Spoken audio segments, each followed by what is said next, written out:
बात करेंगे मेरठ की, जहां एंटी ह्यूमन ट्रैफिकिंग टीम को बड़ी सफलता उस समय हाथ लगी जब एंटी ह्यूमन ट्रैफिकिंग यूनिट ने एक ऑनलाइन सेक्स रैकेट का खुलासा करते हुए एक नाबालिग लड़की को बरामद कर लिया। साथ ही सेक्स रैकेट चलाने वाली महिला को भी गिरफ्तार कर लिया। पुलिस की माने तो ये लोग लड़कियों को नौकरी का झांसा देकर नेपाल और बंगाल से लाते थे और उनके जिस्म का सौदा करते थे। वहीं इस खुलासे के बाद पुलिस अब रैकेट से जुड़े बाकी लोगों की तलाश में जुट गई है। हमने जनपद के उच्च अधिकारी को संपर्क करके ES2 प्रभारी श्री ब्रजेश कुमार जी की टीम के साथ में और मेडिकल थाना की टीम के साथ में CO साहब के साथ में हमने वहाँ रेस्क्यू किया। बच्ची को हमने सकुशल बरामद कर लिया। ये मामला एक ह्यूमन ट्रैफिकिंग का है जिसके भी जांच चल रही है और बच्ची ये वेस्ट बंगाल की रहने वाली है। फर्रुखाबाद के थाना शमशाबाद इलाके में चक रोड के निर्माण को लेकर ग्रामीणों का गुस्सा फूट पड़ा। प्रशासन द्वारा बिछाई गई चक रोड को ग्रामीणों ने उखाड़ दिया। घटना की सूचना पर मौके पर SDM समेत भारी पुलिस बल पहुंचा। इस दौरान गुस्साए ग्रामीणों की प्रशासन से झड़प हो गई, जिसके बाद प्रशासन ने 1.5 दर्जन लोगों को हिरासत में लिया। आपको बता दें कि इस सड़क को लेकर आए दिन दो समुदायों के बीच विवाद होता रहता है। बीते दिनों प्रशासन द्वारा बिछाए गए चक्रोड को भी ग्रामीणों ने उखाड़ दिया था, जिसके बाद SDM ने लोगों को समझा बुझाकर मामले को शांत कराया और दोनों ही पक्षों को उचित कार्रवाई का आश्वासन दिया।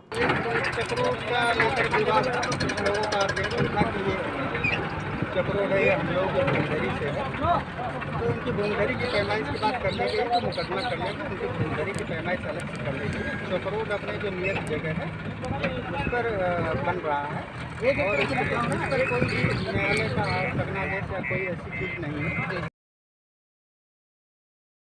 हमीरपुर में एक बार फिर प्रशासन की लापरवाही सामने आई है, जहां प्रशासन की लापरवाही और कर्मचारियों की अनदेखी के चलते एक बुजुर्ग महिला शौचालय में रहने को मजबूर है। मामला जिले के सुमेरपुर ब्लॉक का है, जहां एक विधवा महिला जिसके पति की मौत 8 साल पहले हो चुकी है, सालों पहले बारिश में उसका कच्चा मकान गिर गया था, जिसके बाद से ही महिला इस शौचालय में रहने को मजबूर है। ना तो इस महिला को सरकारी आवास मिला और ना ही किसी अन्य सरकारी सुविधाओं का लाभ। दस्तक टाइम्स की टीम ने इस मामले को CDO के सामने रखा, जिसके बाद अधिकारियों का कहना है कि महिला को जल्द ही सरकारी योजनाओं का लाभ दिया जाएगा। अब देखना ये होगा कि हमीरपुर की पार्वती को सरकारी सुविधाओं का लाभ कब मिलता है। पार्वती नाम की महिला है, धुंधपुर गांव, विकासखंड सुमेरपुर की रहने वाली है। अभी तक संयुक्त परिवार में ही रहती थी। उनके 3 देवर जेठ हैं, मकान है उसी में थी, लेकिन इनको अलग कर दिया गया है। पार्वती जी विधवा हैं, निश्चित तौर पर अब ये आवास की पात्र हैं, क्योंकि इनके पास रहने के लिए कोई आवास नहीं है। इनका नाम पात्रता सूची में जोड़ लिया गया है और इनको जैसे ही जनपद में आवास आवंटित होगा, इनको हम आवास उपलब्ध कराएंगे। इसके साथ ही साथ इनका विधवा पेंशन में भी फॉर्म भरा दिया गया है और इसको इसी सप्ताह स्वीकृत करके इनकी जो भी शासन की मंशा है, इनको लाभ पहुंचाया जाएगा। अलीगढ़ मुस्लिम विश्वविद्यालय में जिन्ना का जिन एक बार फिर बाहर आ सकता है, जहां कुछ छात्रों ने कैंपस में लगी जिन्ना की तस्वीर को हटाने के लिए PM और मुख्यमंत्री को पत्र लिखा है। पत्र में ये कहा गया है कि कुलपति तत्काल ही तस्वीर को हटा लें, वरना छात्र उसे खुद ही हटाने को मजबूर होंगे। साथ ही छात्रों की मांग है कि जिन्ना की तस्वीर को हटाकर उसकी जगह सावरकर की तस्वीर लगाई जाए।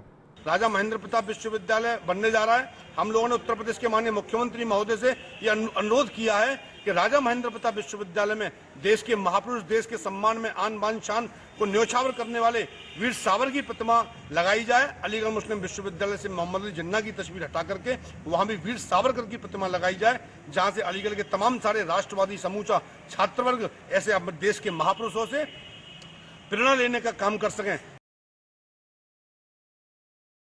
यूपी के बागपत में रुपयों के लेन देन का विवाद के चलते दो पक्ष आपस में भिड़ गए। इस विवाद में दोनों तरफ से जमकर पथराव और फायरिंग हुई और दोनों पक्ष के आधा दर्जन लोग घायल हो गए, जिन्हें इलाज के लिए अस्पताल में भर्ती कराया गया है। वहीं घटना की सूचना के बाद मौके पर पहुंची पुलिस अब आरोपियों की तलाश में जुट गई है और विवाद की आशंका को देखते हुए मौके पर भारी पुलिस बल तैनात कर दिया गया है। वहीं स्थानीय लोगों की माने तो इस मामले को लेकर बीते सोमवार को भी विवाद हुआ था, जिसकी सूचना के बाद भी पुलिस ने कोई कार्रवाई नहीं की, जिसके चलते इस विवाद ने आज बड़ा रूप ले लिया। इस पर राशि 3,40,000 रुपए और इसके भतीजे ये जो रात रपट कर गए तो धमकी दे के गए थे ना, रपट क्यों कर गए, अब फिर मारने की धमकी देने लगे, फिर ऊपर से गोली चलाने लगे और ये कच की बोतलें सारा पथराव इन्होंने कर रखा था। मेरे चाचे के पैसे थे 3,40,000 रुपये राशिद पे। रात को पैसे लेने गया, जब वो पैसे लेने गया तो उसके साथ मुबाहसा हुई, उसका उस चाचा का सिर फोड़ दिया, रिजवान नाम है। तो रात थाना में आया पुलिस के पास, हम पुलिस के रपट करके चले गए रात यहाँ कलटेड में से, और सुबह से हम थाने में थे। और मैं जब रास्ते में जा रहा था मुझे खींच के अंदर बढ़ा के फांसी पे लटका दिया, फ़ाइन था। जाके पुलिस वालों ने मेरी जान बचाई। पैसे को लेन देन लेकर के जो है कल भी इनमें झगड़ा हुआ था और कल मुकदमा लिखा गया था। आज जो है फिर जो है इनमें आज सुबह ही उसी झगड़े को लेकर के दोबारा जो है आपस में पत्थरबाजी की गई यहाँ, और मौके पर कोर्ट पहुँचा है और इनकी अरेस्टिंग जारी है।